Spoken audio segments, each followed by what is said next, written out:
But let's move on to page 4, and I'd like to bring in Honorable Martin Owino on this one to start us off with his thoughts. Uhuru gives out state jobs, and quite a number of people, given some of these state jobs. We have the likes of Agostino Neto, who is the former member of parliament for Ndiwa, and we do have the current member of parliament for Ndiwa. So I'd like to hear his take on this. Is this the inclusion that we've been talking about, Mheshimiwa? We do know that after the handshake, we've been expecting for there to be changes. Could this be the changes that we've been waiting for?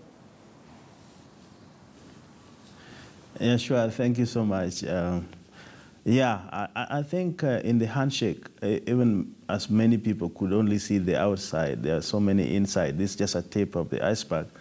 But the inclusivity is one of the major pillars that was envisaged.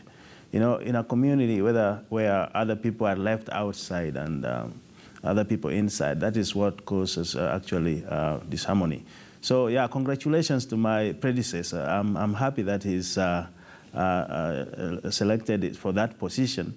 And that sends a signal. You know, even when we were campaigning, we were not really enemies, but we were rivals because of different opinions and ideas. And when I became the MP, he became one of my constituents. So if one of my constituents is lifted, I'm really happy, and I thank the president for doing that. But I think this is a good thing to do. We can differ on opinions, but when it comes to sharing responsibility of a nation, then there should not be any imaginary line.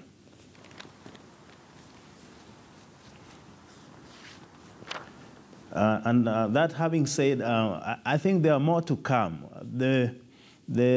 The most waited for is how to restructure all this in our constitution, that nobody should feel is left out, you know, if he deserves anything, from low jobs to high jobs. It's not only appointment on the higher jobs, but how about the appointments of and hiring from all corners of Kenya in low jobs. So inclusivity is a big thing, and I think this is a way forward in terms of that. All right, and maybe throwing it to the studio, Zinzi, maybe just to hear from your panelists in regards to this and the fact that we have the likes of General Karangi, we also have Kibwana, who are former military, former military men. Do we not have other Kenyans who possibly can hold these positions? Why do we have to, as it were, some would say recycle? Mheshimiwa, I'll let you have a go at Michael's question, but also to add on top of that in regards to,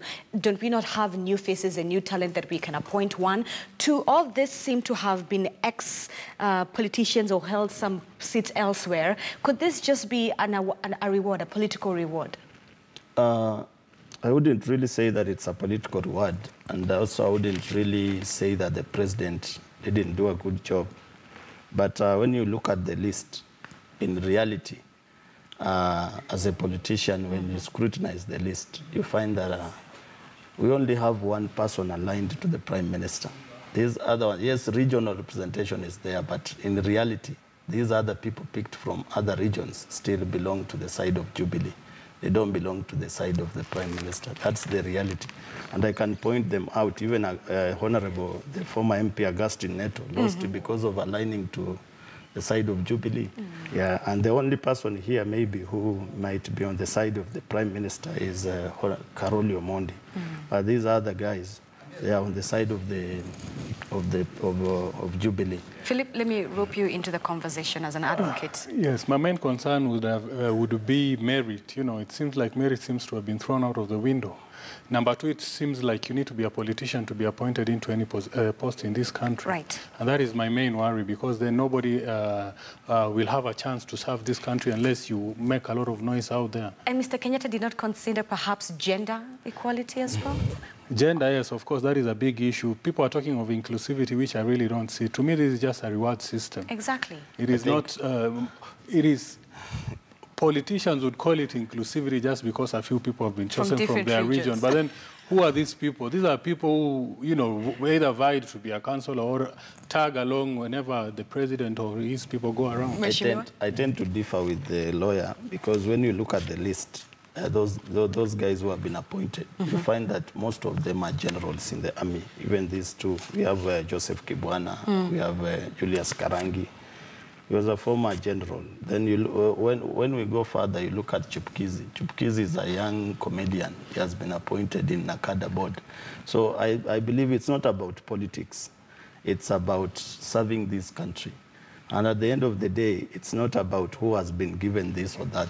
When we come back to the gender issue, I think the president has just given a quarter of the appointments. He still has 3/4, which he will also consider the gender equality. All right, let's see. Let's see whether he'll fulfill those aspects. Michael, any other page that you feel that it's important that we need to discuss? Yes, page 20 is definitely one that we need to look at. And that's Kogelo upbeat as Obama returns to visit father's home. The former president of the United States is scheduled to come to Kenya. And, well, Kogelo is upbeat. But before we do that, at this point in time, we just want to let our KTN home viewers for Life and Style to begin to say goodbye. But on KTN News, we carry on with this story. Yes, but we're on page 20, and that's Kogelo upbeat as Obama returns to visit home. And let's start off with our Mweshimiwa once we release KTN home. Goodbye.